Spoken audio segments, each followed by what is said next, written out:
dá início, vamos aos avisos opiniões. Às terças-feiras, durante a noite, darei reunião de estudos, das quais todos estão convidados a participar. Às sextas-feiras, nós temos a reunião doutrinária. No terceiro de sábado de cada mês, realizamos a entrega de cestas básicas a famílias carentes, as quais são previamente cadastradas. Caso alguém queira somar essa causa, nós aceitamos também, recebemos doações de 1 quilo de alimento não perecível, que a gente vai juntando e formando outras cestas. Para dar início, eu convido Milton para fazer a leitura do Pão Nosso, lição 75, com o tema Tenhamos Paz.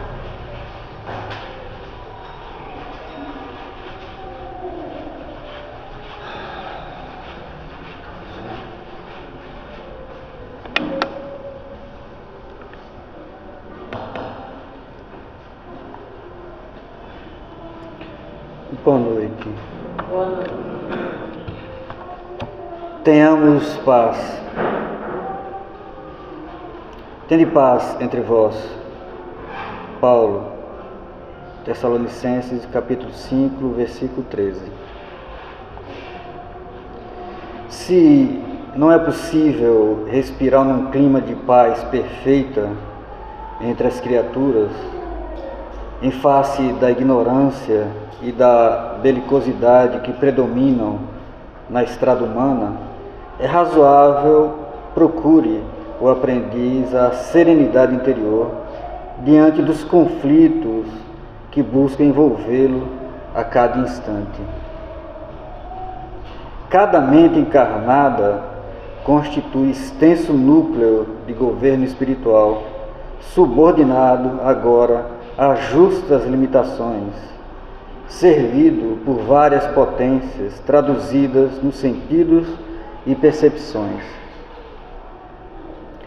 Quando todos os centros individuais de poder estiverem dominados em si mesmos, com ampla movimentação no rumo do legítimo bem, então a guerra será banida do planeta. Para isso, porém, é necessário que os irmãos em humanidade, mais velhos na experiência e no conhecimento, aprendam a ter paz consigo. Educar a visão, a audição, o gosto e os ímpetos representa a base primordial do pacifismo edificante.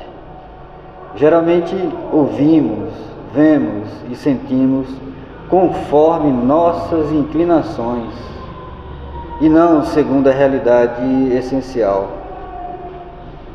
Registramos certas informações longe da boa intenção em que foram inicialmente vazadas, e sim de acordo com nossas perturbações internas. Anotamos situações e paisagens com a luz ou com a treva que nos absorve a inteligência.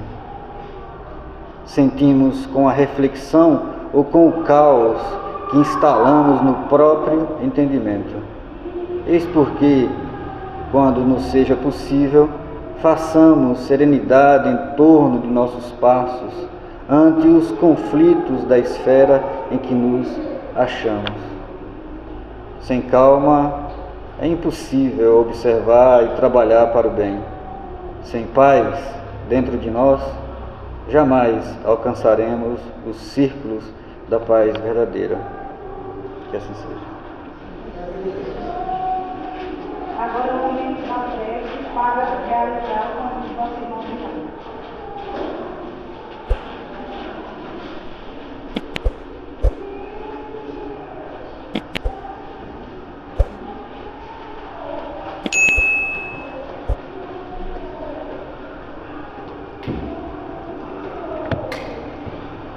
Boa noite a todos. Vamos todos sintonizando com a página preparatória, com o tema sobre o amor, o caminho para a nossa salvação, para a nossa felicidade. Quando o doutor da lei pergunta: mestre, o que fazer para herdar a terra? ele diz o que é que está escrito na lei: amar Deus acima de todas as coisas e ao nosso próximo como a nós mesmos. Então o que Deus quer de cada um de nós é que nós amemos uns aos outros, sem guardar nenhum tipo de ressentimento, procurando respeitar o pensamento e a obra de cada um, porque também Jesus nos ensinou a cada um segundo as suas obras. Então é preciso que nós amemos uns aos outros. O amor não precisa ficar de braços dados, nem querer agradar ninguém. O amor é não guardar nenhum tipo de pensamento de ódio, de maldade, de vingança, enfim, procurar sempre lembrar daquelas pessoas como uma prova para cada um de nós, seja essas pessoas filho, mãe, pai, irmão, colega de trabalho, enfim, aqueles que Deus nos aproxima, é para nós treinarmos o amor próximo. Então que cada um de nós nos conscientizamos da necessidade de amar. O amor, o caminho para a nossa felicidade. Então que Jesus inspire o nosso irmão Júlio César, para que ele possa nos ajudar a entender cada vez mais esses grandes ensinamentos trazidos pela doutrina espírita e com certeza nos ajudando no nosso progresso espiritual. Então que cada um absorva essas energias de amor e que guarde esse amor dentro de nós, para na hora das provas dizer: meu Deus, agora, como disse o nosso irmão Paulo, é o Cristo que vive em mim. Porque embora eu levando às vezes alguma pedrada, a gente procura responder pelo menos com pensamento positivo, com pensamento de amor e amando sempre, que é o grande objetivo de todos nós. E que Jesus, na sua infinita bondade, derrame sobre cada um de nós essas bênçãos de luz. Que assim seja, graças a Deus. Dando continuidade para a leitura do Evangelho segundo o Espiritismo, capítulo 11, interior, com o tema Lei do Amor, convido a isso.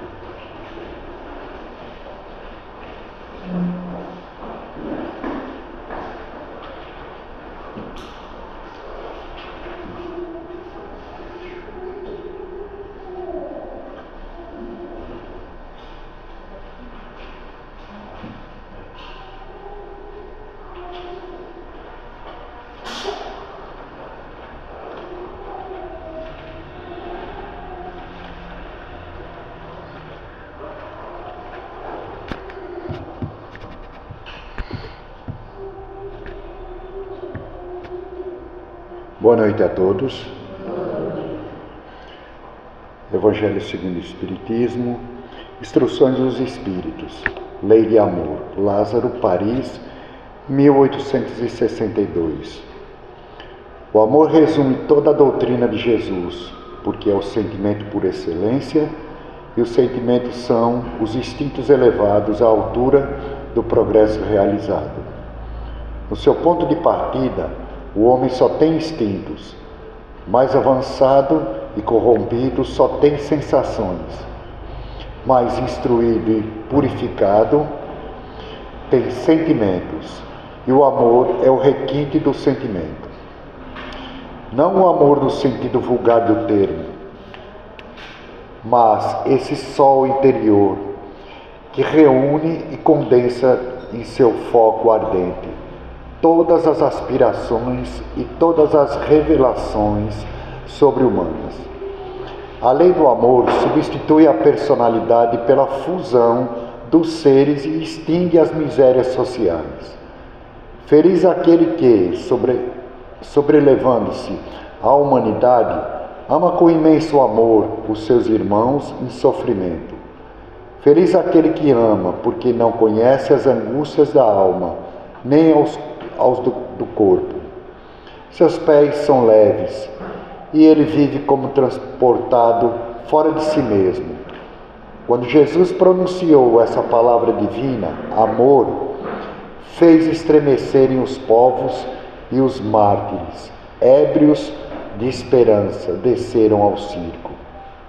O Espiritismo, por sua vez, vem pronunciar a seguinte palavra do alfabeto divino: ficai atentos, porque essa palavra levanta a lápide dos túmulos vazios e a reencarnação, vencendo a morte, revela ao homem deslumbrado o seu patrimônio intelectual. Mas já não é mais aos suplícios que ela conduz, e sim à conquista do seu ser, elevado e transfigurado. O sangue resgatou o espírito e o espírito deve agora resgatar o homem da matéria. Diz que o homem, no seu início, tem apenas instintos. Aquele, pois, em que os instintos dominam, está mais próximo do ponto de partida que do alvo.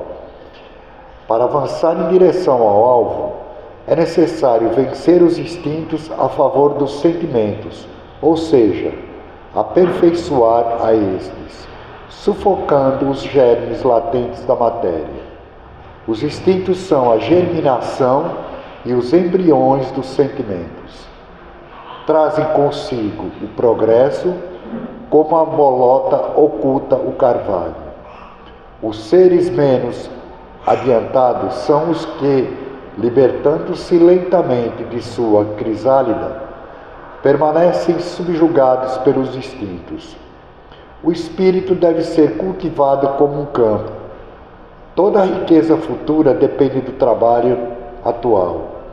E mais que os bens terrenos, ele vos conduzirá à gloriosa elevação. Será então que, compreendendo a lei do amor que une a todos os seres, nela buscareis os suaves prazeres da alma, que são o prelúdio das alegrias celestes. Que assim seja.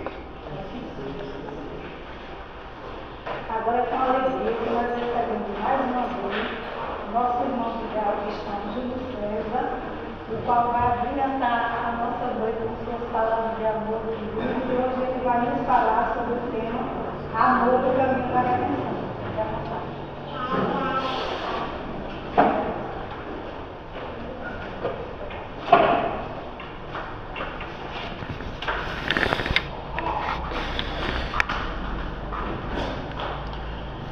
Uma boa noite a todos. Que o nosso irmão maior Jesus, ele nos abençoe e que cada um de nós possa abrir as portas do coração para que sejamos receptivos a esse amor, a essa luz. Bem, nós ouvimos essa leitura, um texto de autoria de Lázaro, que na cidade de Paris, em 1862, ele nos traz essa mensagem belíssima, trazendo a ideia da lei de amor.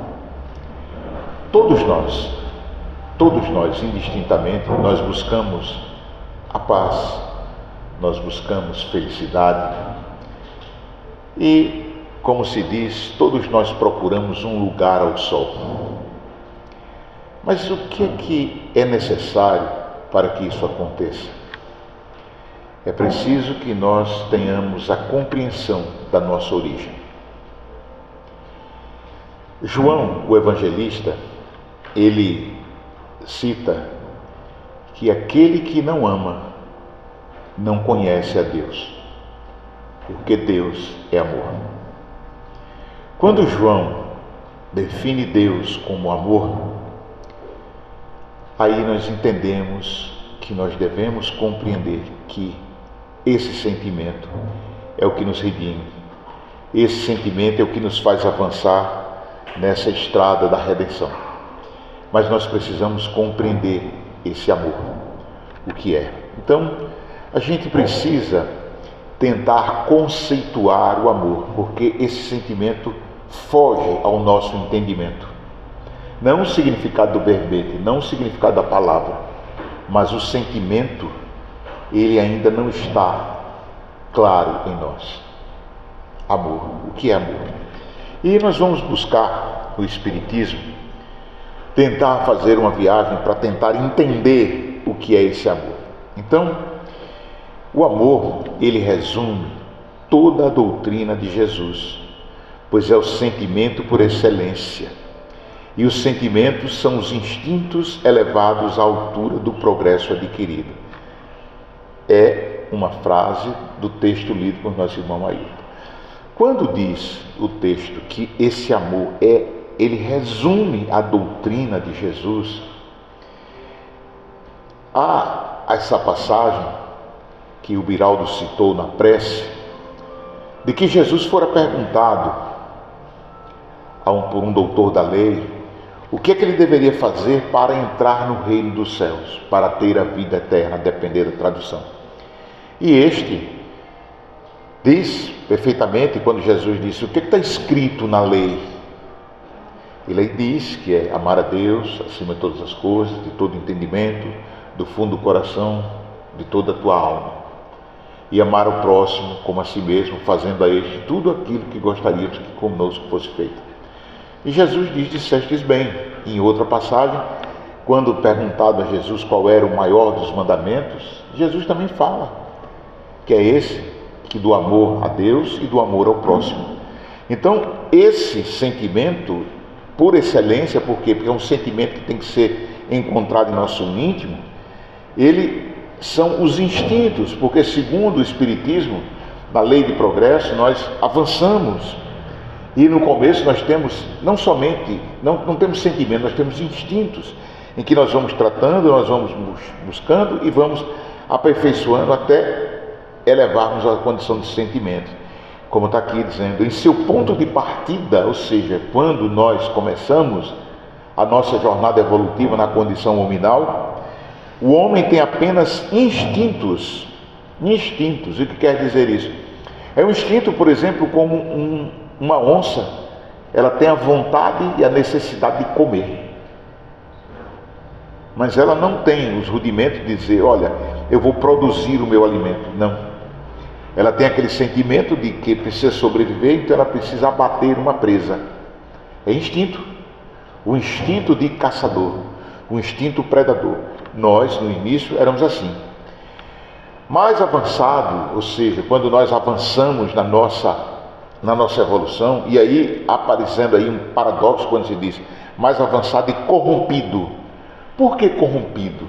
Porque ainda hoje, nós temos sentimentos outros que nos impedem perceber o que é o amor. Porque nós corrompemos os sentimentos. Nós temos os nossos defeitos que nos fazem equivocar nas nossas ações. Como? O ódio, a inveja, a prepotência, o orgulho, o egoísmo. São esses instintos que, travestidos de sentimentos, no entanto, corrompidos. Então, tem apenas sensações. Então, nós não conseguimos expressar um sentimento verdadeiro. É apenas a sensação. Mais instruído e purificado, ou seja, à medida que nós avançamos nessa escala evolutiva, tem sentimentos. E o ponto culminante, o ponto maior, o mais alto desse sentimento, é quando nós conseguimos atingir a plenitude do amor. Então, o que acontece? Isso está escrito nessa lição lida no Evangelho segundo o Espiritismo, capítulo 11, o item 8, que é a lei de amor. Então, o amor, ele resume toda a doutrina de Jesus. Mas nós poderíamos ainda questionar mais, digamos assim, buscando uma definição maior. Então, nós poderíamos perguntar, mas o que é o amor? O que é o amor? Se a gente for buscar o significado nos dicionários, nós vamos ver que é um substantivo masculino, que é uma forte afeição por outra pessoa, nascida de laços de consanguinidade ou de relações sociais. Sim, nós podemos amar uma pessoa porque ela vem dos laços sociais. É um filho, um irmão, uma mãe, um pai, aquela coisa. E a gente ama porque está nessa consanguinidade. Nós também temos o amor que nasce dessas amizades, do relacionamento social. Puxa vida, quem de nós não tem um grande amigo, uma grande amizade, que a gente ama esse amigo? É o amor que a gente tem por ele. A afeição também pode estar lá um significado baseado em admiração, benevolência ou interesses comuns, uma forte amizade. Então isso seria o significado da palavra amor. Mas nós precisamos aprofundar um pouco mais. Por quê? Porque o ser humano, ele é muito mais do que carne e osso. Nós somos muito mais do que isso. Chico, o Cândido Xavier, no livro Parnaso de Além Túmulo, o primeiro livro da obra mediúnica de Chico Xavier, Chico, nessa obra, ele recebe uma página do poeta Augusto dos Anjos. Essa página se intitula Ao Homem. E ela inicia assim: tu não és força neurica somente, movimentando células de argila. És mais, és muito mais. És a cintila da luz resplandecente, o mistério que a alma, a carne átea e intranquila, amortalhou. Então, ou seja, ele segue dizendo que nós não somos apenas esse grupo de células, essa carne e osso, nós somos muito mais, porque nós somos espíritos imortais. Então, ao tentar definir o amor, nós precisamos de um conceito que transcende a isso, um conceito que vai além da carne. Nós precisamos buscar o sentido espiritual do amor. Então, numa concepção transcendente, o que é o amor? O amor, na verdade, é isso aí. É a celeste atração das almas e dos mundos. A potência divina que liga os universos, os governa e fecunda. O amor é o olhar de Deus. Então, quando a gente tem essa frase, o amor é o olhar de Deus, a gente vai ver que isso é muito profundo. Porque se a gente analisar o amor como o olhar de Deus, é só a gente ver assim, nosso olhar. Eu agora à tarde, quando eu cheguei aqui na nossa querida Ribeirópolis, eu parei ali na frente da casa do nosso irmão Viraldo, quando eu manobrei o carro para deixar o carro voltado para o oeste. Que eu desci do carro, eu olhei, eu vi aquela elevação que temos ali, se eu não me engano, é Serra Redonda em Frei Paulo, e eu vi assim o sol reverberando por trás da serra, e eu fiquei imaginando, puxa vida, como é bela a natureza. E essa natureza, esse sol, esses morros, esses montes, essas flores, essas pessoas, são manifestações de Deus. Então, até onde o meu olho consegue alcançar? Depende da minha elevação. Quanto mais alto eu me posicionar, mais longe o meu olhar pode buscar. Por isso que Leon Denis, ele diz que o amor é o olhar de Deus. E isso significa muito, porque quando a gente pensa o amor como o olhar de Deus, o olhar que abrange a tudo e a todos, o olhar que cuida de tudo que Ele criou, todos nós, toda a natureza. Então, o amor, nessa concepção espiritual, o amor é o olhar de Deus. E aí ele continua: o amor profundo como o mar, infinito como o céu, abraça todas as criaturas. Todas as criaturas. Há uma pergunta que Kardec faz, e ele pergunta, mas Deus, Ele olha para todas as criaturas? E a espiritualidade nos diz que Deus olha desde o micróbio mais simples até a maior das estrelas, a maior das galáxias dos universos. Então, esse amor abraça todas as criaturas. Então, Deus é o foco dessa luz que ilumina tudo. Assim como o sol se projeta, sem exclusões sobre todas as coisas, e reaquece a natureza inteira, assim também o amor divino vivifica todas as almas. Ou seja, Deus ama a todos nós igualmente. Se nós buscarmos o capítulo 5 do Evangelho de Mateus, lá no versículo 43, nós vamos encontrar o Jesus adversativo. O Jesus que diz: aprendestes o que foi dito, amarás o teu próximo, odiarás o teu inimigo. Mas bendizei os que vos bendizem, maldizei os que vos maldizem. Eu, no entanto, vos digo em verdade: amai os vossos inimigos. bendizei os que vos maldizem. E ele lá depois, adiante, ele diz assim: vede o sol que brilha e aquece a tudo e a todos. Veja a chuva que cai e abençoa a tudo e a todos. Então ele pergunta: se você amar apenas o que vos amam, que fazei de especial? E esse capítulo maravilhoso termina quando, no versículo 48, diz: sede vós perfeitos, como perfeito é vosso Pai que está no céu.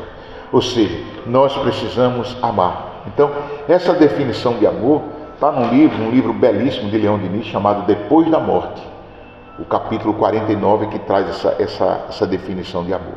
Mas sigamos nisso que a gente está vendo aqui.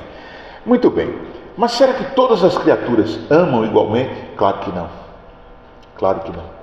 A nossa capacidade de amar está intimamente ligada ao nosso estágio evolutivo. Quanto menos evoluído moralmente, intelectualmente, espiritualmente é uma criatura, menor é a sua percepção sobre esse sentimento. Nós estamos vivendo num mundo em que nós encontramos diversas manifestações do não amor. Nós temos conflitos armados, nós temos fome, nós temos abandono, nós temos a violência se mostrando de várias ordens em todos os cantos. A gente está encontrando isso, não é verdade?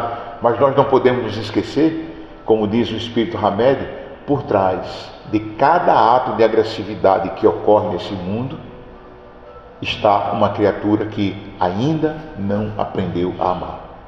Por trás de cada ato de agressividade, temos uma criatura que não aprendeu a amar. E isso a gente não precisa ir para um crime hediondo. Não, nós podemos levar isso no rol de um desentendimento familiar, às vezes pequeno. Por que nós nos desentendemos? Por que nós, quando não concordamos com o outro, nós chegamos às vezes até as vias de fato, ou quando nada, no aborrecimento? Porque nós ainda damos margem às nossas imperfeições, porque nós ainda não conseguimos domar as nossas más tendências, porque nos falta essa compreensão do amor. Então fica esse questionamento: sim, mas quando você diz que cada ato de agressividade que tem uma criatura que ainda não aprendeu a amar, a pergunta se faz: é possível aprender a amar? É possível desenvolver o amor? Então, o amor, ele se desenvolve? Será que ele se desenvolve? Então nós vamos buscar o texto lido, a justificativa. Em sua origem, ou seja, no começo da evolução como ser humano, o homem só tem instintos, ou seja, ele é movido por instintos. E os instintos, eles não são racionais. Eles não são racionais. Então, é um instinto. Por exemplo, quando a gente vê um crotalos duriços, sabe o que é isso? Cascavel. Quando a gente vê um cascavel que está querendo abater, por exemplo, um roedor, ele está com fome. Ele é movido por instinto. Ele não tem nem maldade, nem bondade naquele ato. Ele simplesmente está querendo comer. Então ele não raciocina, ele age. Ele vai buscar um instinto de saciar a sua necessidade. Só que nós estamos sobre a égide de progresso, da lei de progresso. Então, quanto mais avançado e corrompido, só tem sensações. Ou seja, veja que nós saímos dos instintos para sensações. Sensações, ainda não racionais. No entanto, quando nos depuramos, quando nós nos instruímos, nós passamos a ter sentimentos. Só que esse sentimento precisa ser evoluído. Esse sentimento precisa ser, digamos o seguinte, incorporado à razão, à lógica. E qual é a lógica do amor? A gente não entende. Por quê? Porque o amor é tão superior, Deus é amor, que nós não conseguimos ainda enxergar a lógica do amor. Então é por isso que muitas vezes nós proferimos alguns comentários que, quando a gente analisa friamente, a gente diz: puxa vida, por que é que alguém diz isso? Uma vez eu estava conversando com uma pessoa do nosso ambiente de trabalho, isso já tem certo tempo, e essa pessoa perguntou o que é que eu sabia sobre Chico Xavier. Eu digo: olha, eu acho que eu sei o que todo mundo sabe, né? Porque eu não conheço muito da vida de Chico Xavier. Eu nunca tive o privilégio de estar diante de Chico Xavier. Embora eu tenha tido a oportunidade, mas escolhas, porque eu tinha trabalho, tinha isso, eu nunca consegui ir ao encontro de Chico Xavier. Então eu contei a essa pessoa o trabalho de Chico Xavier, o que ele fazia. Sabe o que foi que a pessoa me disse? Uma pessoa dessa não existe. Ou seja, quando a gente encontra uma pessoa que ama, uma pessoa que é bondosa, essa pessoa não existe, ela existe. É como se dissessem, isso não é normal. Não, o normal é ser assim. Anormal é quem não ama. Anormal é quem não consegue amar. Anormal é quem não consegue desenvolver esse sentimento. Então, esse sentimento, nós depuramos ele. Nós começamos a perceber que para que você ame, você não precisa impor condições. Você tem que amar simplesmente por amar. É como Jesus nos ama. Jesus ama a todas as criaturas deste mundo. Jesus ama indistintamente todos nós, da mesma forma, do mesmo jeitinho, com a mesma intensidade. O retorno desse amor para Jesus, por parte de nós, é que não é igual. Não é igual. Existem pessoas que não conseguem conceber a ideia de amar. Existem pessoas que não conseguem conceber a ideia do não revide. Tem pessoas que não conseguem encontrar uma moral no oferece a outra face. Tem pessoas que não conseguem encontrar razão no perdão e, ao contrário, dizem que é um ato de covardia, quando na verdade perdoar é um ato de bravura íntima, porque você se torna superior àquela circunstância que lhe fez, que lhe trouxe mágoa, que lhe trouxe de sabor.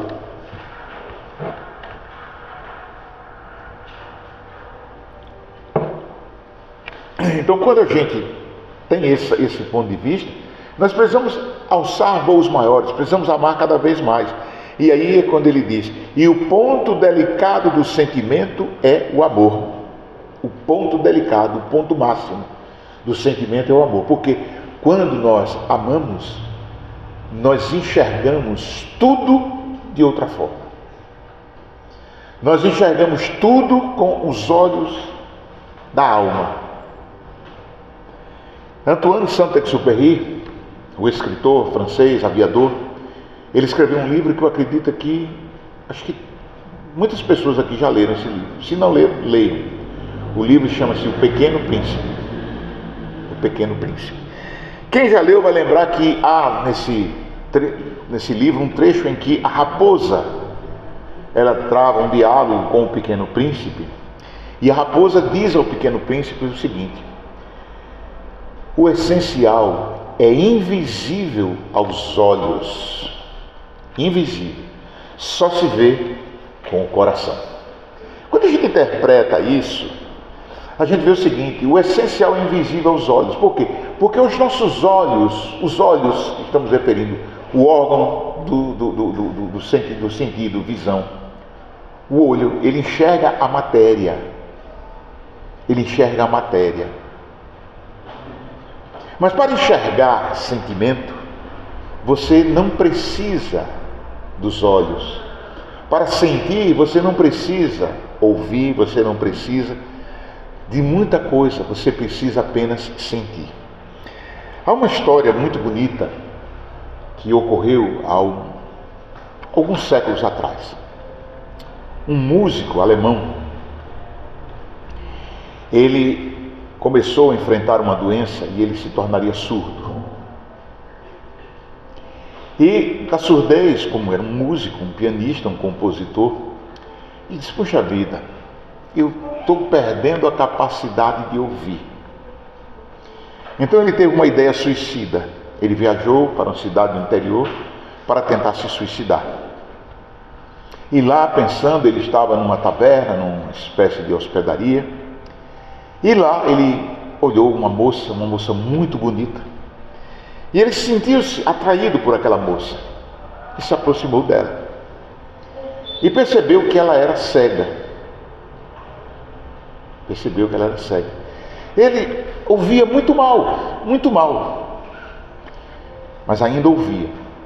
E ele, conversando com ela, ele perguntou o que é que ela desejaria ver ela então disse: eu gostaria de ver para conhecer a lua. E aquilo tocou o coração daquele homem. Ele então se recolheu na taverna, no seu aposento, e disse à moça que a encontraria no dia seguinte. E ele compôs uma música. Essa música ficou conhecida como Sonata ao Luar. Esse músico era Ludwig van Beethoven. E no outro dia, ele foi onde tinha um piano e tocou. E a moça disse a ele, cega, que ela estava vendo a lua, ouvindo a música. Ela não via, mas ela sentia. Então veja só, esse ponto delicado do sentimento, que é o amor, ele não pode ser entendido no sentido vulgar do termo, no sentido vulgar da palavra, mas sim deve ser percebido como um sol interior que aclara, que ilumina as nossas vidas. Então, como a música de Beethoven fez aquela jovem cega ver, mas ela não enxergava como a gente está pensando. Ela sentiu na música Sonata ao Luar a lua. A lua. E isso nos mostra que esse sol interior, ele consegue realizar, digamos assim, prodígios. Por quê? Porque, como diz o texto, ele reúne no interior, condensa um foco, o ponto central de todas as aspirações e todas as revelações sobre-humanas, porque o amor é o olhar de Deus, o amor é revelado em tudo. Então, quando a gente começa a amar, você encontra na singeleza de uma flor, você encontra ali a imagem de Deus. Quando você ama, você consegue perceber no sorriso, no olhar de uma criança, Deus. Quando você ama verdadeiramente, você consegue enxergar bondade numa criatura em que todos veem como mal. Porque você não tem mais os olhos da carne.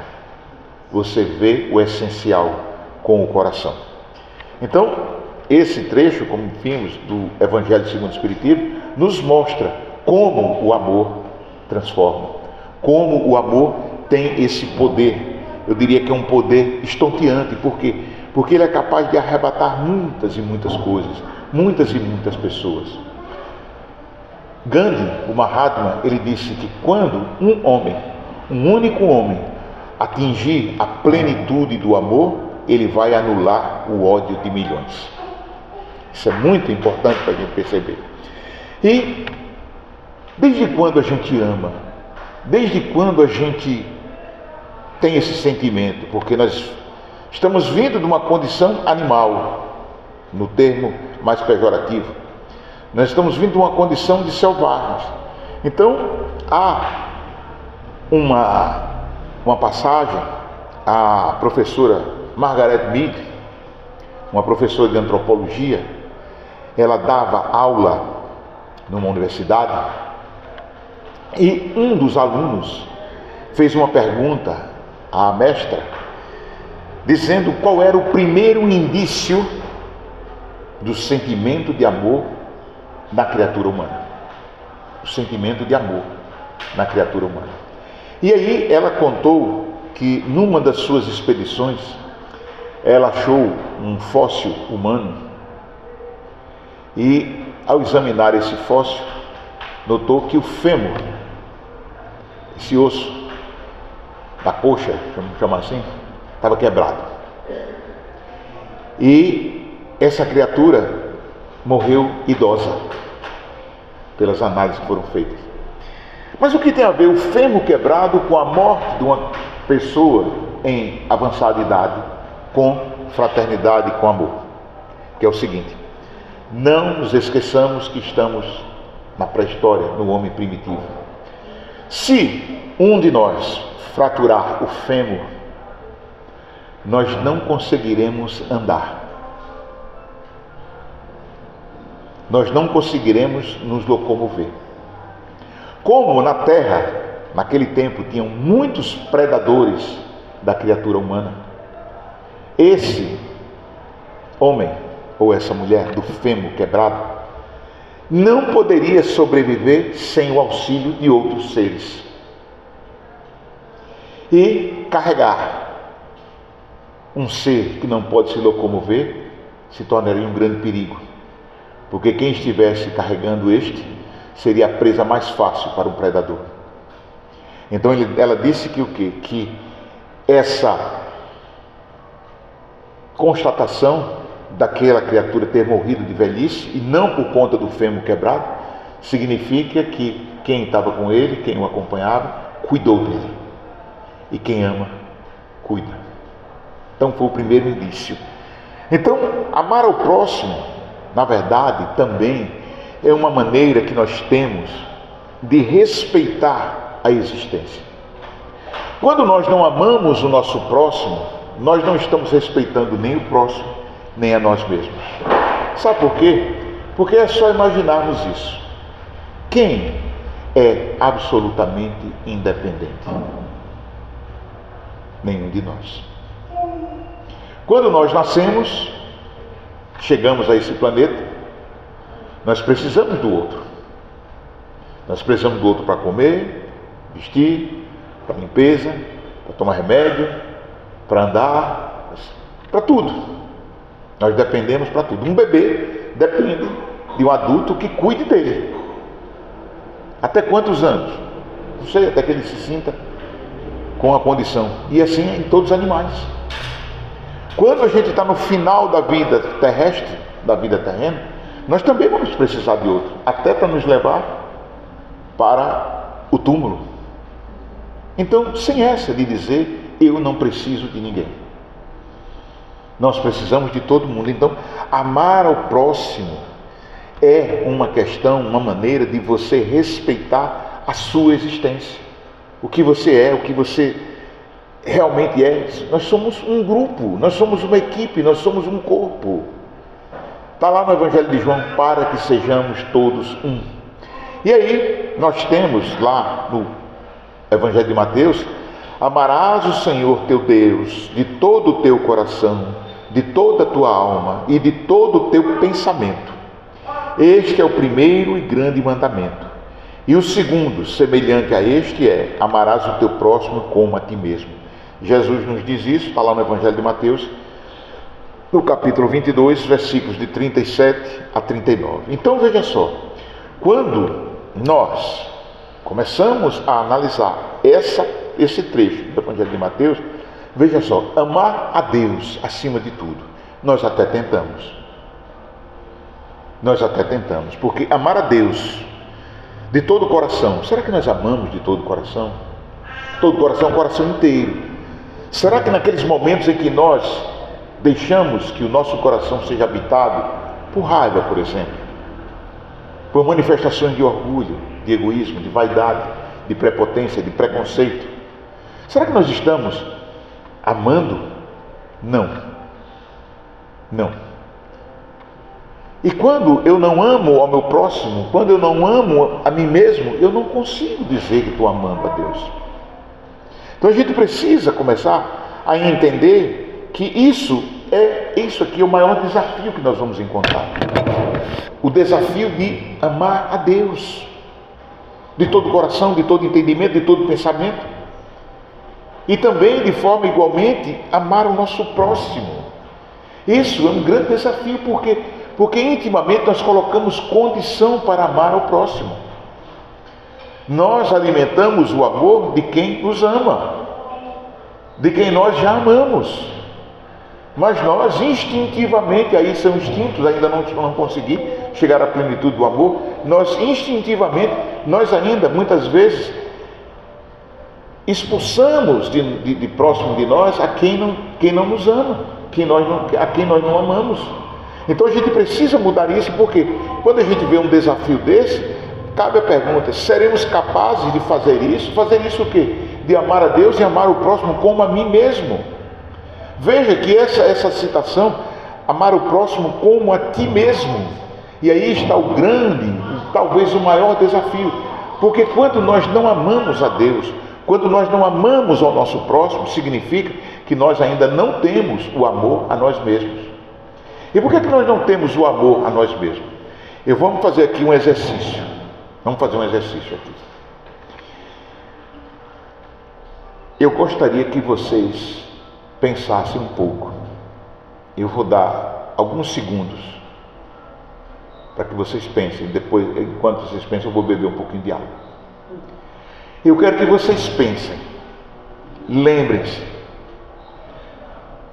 de um momento em que você teve raiva de alguma coisa, de alguma pessoa. Pense aí.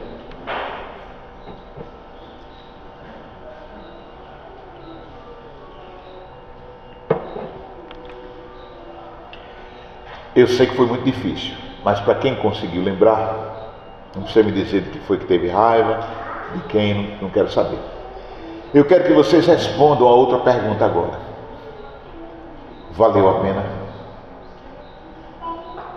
Eu tenho certeza que não. Não valeu a pena. Por quê? Porque quando nós deixamos que sentimentos como a raiva, como o ódio, como a prepotência, o preconceito, ele tome conta do nosso íntimo, nós deixamos marcas. E marcas que vão se aprofundando. Quando eu estava na casa de Neném e o Biraldo, que a gente foi filar uma boia lá, né? Um cuscuzinho muito gostoso. Então a gente estava conversando, como sempre fazemos, e a gente começa a entrar numa conversa, noutra, tudo, e surgiu a questão de doenças, as marcas do perispírito.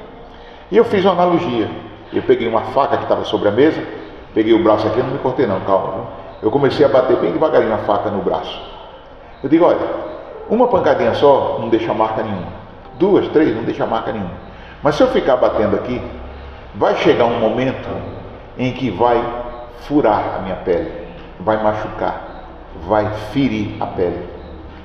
Bem assim é o nosso perispírito. Os momentos de raiva, de rancor, de mágoa que a gente deixa, os momentos de maledicência, os momentos de inveja, de prepotência, de orgulho, de egoísmo, de racismo, de preconceito, esses momentos são aquelas pontadinhas miudinhas que aparentemente não fazem mal, mas o conjunto delas numa existência deixa marcas profundas no perispírito. E às vezes nós precisaremos de 1, 2, 3 encarnações para curar esse mal. Curar esse mal. Aí vem as doenças do corpo, né? Que é um sinal de quê? De uma doença da alma. Que doença é essa? Inveja, ciúme, prepotência, orgulho, egoísmo, cólera e por aí vai. Então, nós seremos capazes de amar indistintamente como Ele nos ama? Não sei se nós seremos capazes. Por quê? Porque esses sentimentos, tipo de raiva, tudo, eles funcionam como se fossem amarras. Amarras. Para quem conseguiu pensar, lembrar do momento que teve raiva, eu tenho certeza que nesse momento não existia uma festa boa, não existia uma música bonita, não existia uma flor bonita, não existia um céu estrelado, azulado, não existia um sol que brilha, uma chuva que acaricia, um vento que massageia a nossa pele. Não existia nada disso. Por quê? Porque o nosso mundo era outro. O nosso mundo era de mágoa, nosso mundo era de decepção conosco mesmo. Então não se permita isso, porque essas amarras, esses sentimentos que nos prendem, são verdadeiras algemas. E aí o que acontece? O que nos aprisiona verdadeiramente não é uma cadeia, não é uma algema, não é uma corrente. O que nos aprisiona é aquilo que nós mesmos deixamos nos dominar. Quando a gente se deixa dominar por sentimentos menores, nós nos aprisionamos a ele. Nós não conseguimos viver a vida bela como ela é. Então, seja forte. E a liberdade virá. Virá como? Por suas próprias mãos. Por quê? É livre quem tem a alma livre. É livre quem tem a alma livre. Não é o corpo que é prisioneiro. É a alma. E o que é que nos aprisiona? O ódio. O não amor. O amor liberta, o amor consegue fazer com que a gente voe mais alto. Então, o que é que me faz prisioneiro de mim mesmo? O que é que me aprisiona? O que é que me torna prisioneiro? Se a gente refletir no nosso mundo de agora, o que é que me aprisiona? O desejo de ser importante a qualquer preço. Puxa vida, como nós queremos ter notoriedade, como nós queremos os cargos, como nós queremos posições. E isso nos aprisiona, porque o que é que você é? Não é quem você é, o que você é. Você é o que pensa, você é o que sente. Se você pensa no bem, se você tem o bem dentro de você, você é isso. Se você não tem o bem, se você não pensa no bem, você é isso também. Então a gente precisa crescer, a gente precisa amadurecer. Outra coisa que nos prende é o quê? É o desejo de sempre ter razão. É bom ter razão? É. Mas para ter razão você tem que ter sabedoria. Para ter razão você precisa ter humildade. Para ter razão você precisa ter uma série de requisitos para que a razão se faça, não porque é você que está dizendo, mas porque ela é assim. E outra coisa, ter razão não significa que você está certo. Ter razão não significa que você está certo. Vamos fazer uma suposição aqui. Você vai numa estrada. Aqui no nosso país a gente convenciona que o quê? Que o sentido de você trafegar é pela direita, não é? Não é assim? Aí tá bom, você está trafegando à direita. Aí vem uma carreta de lá para cá ultrapassando uma fila de carro. Quem é que está certo? Quem tem razão? Você que está trafegando pela direita. Mas você vai bater de frente com a carreta? Você tem razão, mas é melhor você sair para o acostamento. Não é? Porque senão você vai ter razão, mas vai desencarnar porque tem razão. Porque tem orgulho. O desejo de se sentir superior aos outros, isso é orgulho, isso lhe aprisiona. Porque quem é superior a quem? Jesus, um fariseu chegou para ele, bom Senhor, foi o que ele disse, por que me chamas de bom? Bom é Deus. Tu és rei dos judeus, tu o dizes. Então a superioridade não vem de nada. O espírito superior, seja ele encarnado ou desencarnado, ele não ostenta isso como uma glória, como uma grandeza, como uma coroa. Não. Ele não precisa mostrar isso. Ele é. Ele é. E sua presença é mostrar isso. Chico, por exemplo, superior a muitos de nós. Ele não precisava mostrar isso. Ele era, simplesmente. O desejo de ter coisas. Quantas e quantas pessoas são escravas do dinheiro? Quantas e quantas pessoas são escravas das coisas terrenas? Se esquecendo que até quando estaremos aqui? Eu não sei. No próximo segundo eu posso fechar os olhos e não abrir mais os olhos nesse mundo. E aí? Tudo que é material ficou. E você tem o quê? Nem o corpo que nós usamos a gente pode dizer que é nosso. Nós usamos. Então a gente precisa entender isso, que isso nos aprisiona, esse desejo de ter as coisas. O desejo de tudo, que tudo seja perfeito e maravilhoso. As coisas não é assim, não são assim. Nós temos defeitos, nós temos várias e várias imperfeições e precisamos conviver com elas, melhorando-as, tratando disso. É o que nós precisamos fazer. Porque afinal de contas, quando a gente olha, por exemplo, para um lenho torto, a gente tem a mania de dizer, o ditado popular, né? Pau que nasce torto, morre torto, não é assim que dizem? Mas dá sombra. Dá sombra. Então tem algo de bom. Então, para que a gente consiga compreender o amor, nós não temos que definir o amor. Nós temos simplesmente que sentir o amor. E sentir o amor é quando a gente tenta definir o amor em nós mesmos, não com palavras, mas sentindo. Amados, amemos uns aos outros, pois o amor procede de Deus. Aquele que ama é nascido de Deus e conhece a Deus. E aí diz, quem não ama, não conhece a Deus, porque Deus é amor. A citação que eu comentei, de João, lá no capítulo 4 do seu Evangelho, de 7 a 8. Então nós precisamos compreender esse sentimento que nos envolve. Então, para compreendermos isso, nós temos que nos despir de uma porção de coisas que a gente faz ou deixamos de fazer. Nós temos que ter uma postura no bem. Nós temos que buscar esse entendimento do que é o amor. E nós temos que servir ao próximo, porque o amor está na simplicidade. Tem um texto que é, na verdade, uma lembrança de Franz Kafka, em que ele intitulou esse trecho de A Menina e a Boneca. Kafka era um jovem, talentoso escritor, e ele, um dia, passeando numa praça, ele viu que uma menininha brincava com uma boneca de pano feita com muito carinho. E ela brincava tão feliz que aquilo chamou a atenção dele. E ele ficou observando aquela menina por horas. O dia terminou, ele foi para casa. No outro dia ele voltou à praça para ver aquela menina e viu. Continuou admirando a singeleza como ela brincava com aquela boneca.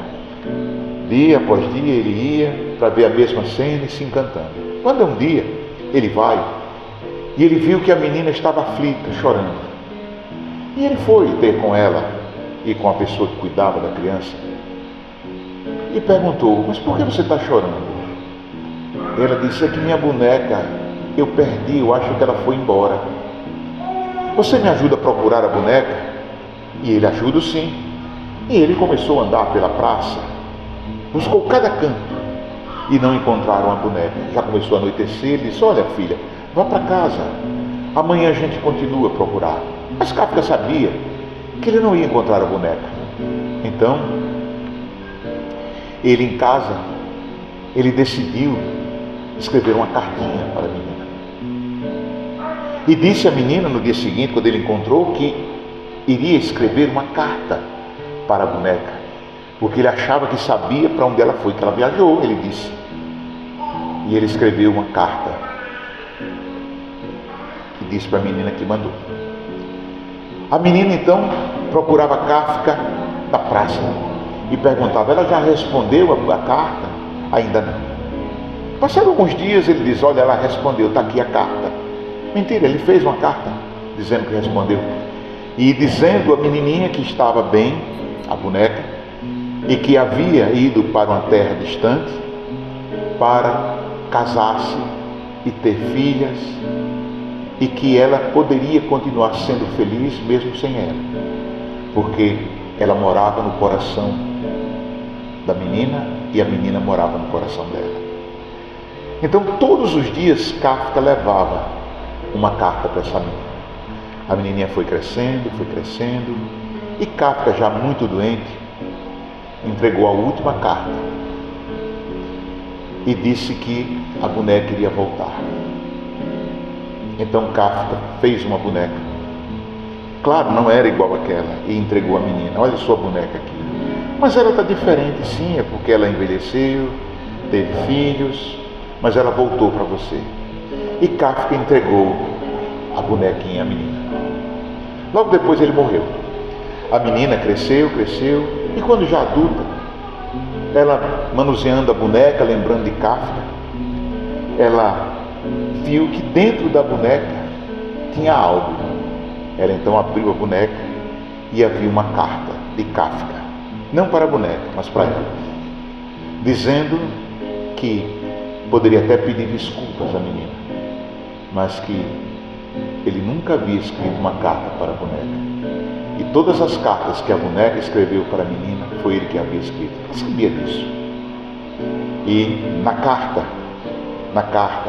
Kafka disse para a menina o seguinte: tudo o que você ama provavelmente será perdido, mas no final o amor voltará de outra forma.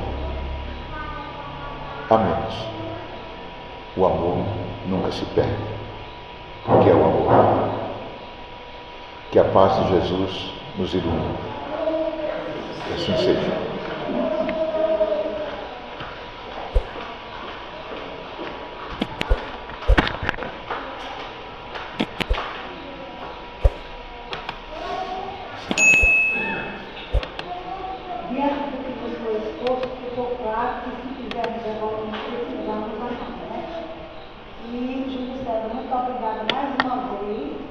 por instruir e aquecer vossas mentes e nossos corações com suas palavras de amor e de luz.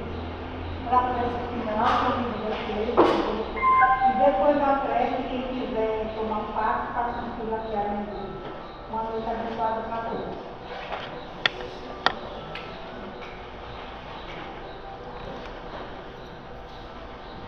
Elevemos o nosso pensamento a Deus. Vamos mentalizar a imagem de Jesus. Esse Jesus não das figuras, não o Jesus da cruz, não o Jesus dos sofrimentos, das chagas, da coroa.